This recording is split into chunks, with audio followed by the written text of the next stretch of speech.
Buongiorno a tutti signori, bentornati sul nostro canale I Signori di Napoli. Oggi in questo video vi voglio dare degli importanti aggiornamenti di calciomercato relativi al nostro Napoli, in particolar modo al reparto offensivo nel ruolo appunto della prima punta. Detto questo signori, notizie molto interessanti confermate anche da Alfredo Pedulla nelle ultime ore su Sport Italia. Detto questo, prima di continuare a scoprire tutti i nomi relativi al calciomercato del Napoli, vi ricordo di iscrivervi sul nostro canale, di attivare la campanella delle notifiche per rimanere sempre aggiornati in anteprima sui nostri nuovi contenuti, e se vi va vi potete abbonare per poterci fare le domande e quindi interagire in maniera direttamente con noi della redazione. Detto questo, iniziamo. Come sapete, Romelu Lukaku attualmente non basta.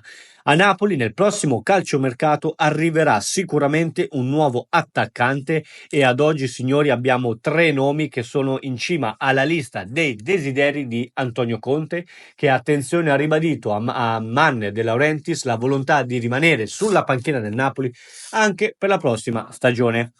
Il Napoli quindi continua la rincorsa allo scudetto, ma già pensa ovviamente al futuro. La prossima stagione gli azzurri torneranno a giocare su più fronti. Oltre al campionato ci sarà ovviamente, salvo clamorosi sorprese, la Champions League, a cui si aggiunge anche la famosa Coppa Italia. La rosa dovrà quindi allungarsi. Il primo obiettivo sarà quello di trovare un centravanti che possa al bisogno sostituire Romelu Lukaku, senza che il rendimento della squadra però ne risenta. Manna sta sondando il mercato e potrà contare su un bel tesoretto, visto che Osimhen verrà ceduto e l'intenzione dei campani è quella di incassare i 75 milioni di euro dalla clausola valida per l'estero per l'intero cartellino del giocatore. La cifra è alta e gli obiettivi sono di prima fascia per il nuovo attaccante. Tra i preferiti ad oggi abbiamo Højlund, bomber spietato nell'anno in cui ha giocato nell'Atalanta, che al Manchester United, che lo ha pagato tra l'altro, mamma mia signori, 80 milioni, non è però riuscito a confermarsi ad alti livelli. I Red Devils cercano una nuova punta e il danese lascerà la squadra. Il Napoli potrebbe essere quindi una soluzione, ovviamente non alle cifre per cui è stato ingaggiato dal club di Premier League, adatta al nostro Napoli. La pista più calda però attualmente oggi è una italiana e porta il nome di Lorenzo Lucca, ariete dell'Udinese, con cui un discorso sarebbe già stato intavolato l'estate scorsa.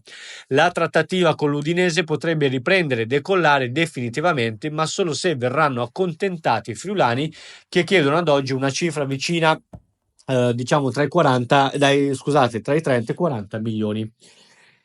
C'è poi un'ultima voce che avvicina il Napoli a Moise Kean, talento finalmente esploso a Firenze. La Fiorentina se lo gode e di sicuro non chiederà meno della clausola rescissoria da 52 milioni inserita nel contratto. Attenzione quindi, Højlund, Luca e Moise Kean, 3 obiettivi per diciamo sostituire all'evenienza Romelu Lukaku, o addirittura sostituirlo, perché comunque parliamo, signori, di 3 giovanissimi calciatori che potrebbero fare al caso perfettamente per quelle che sono le dinamiche di gioco di Antonio Conte. Voglio sapere cosa ne pensate, chi preferite tra Højlund, Kean e Luca, se secondo voi sono prospetti giusti per il nostro Napoli. Commentate, attivate la campanella delle notifiche. Ci vediamo domani per il prossimo video. Ciao a tutti, grazie per essere stati con noi.